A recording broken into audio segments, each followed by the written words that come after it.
எப்படி மாயையின் தடைகளுக்கு அப்பாற்பட்டு இருப்பது? ஓம் சாந்தி.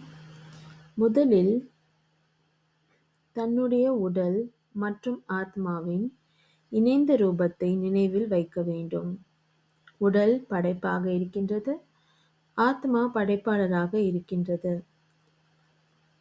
இதனால் எஜமான தன்மை தானாகவே நினைவில் வரும். எஜமான தன்மை நினைவினால் சுயத்தை உயர்ந்ததிலும் உயர்ந்த அத்தாரிட்டியாக அனுபவம் செய்வோம். இந்த உடலை நடத்துபவராக ஆவோம்.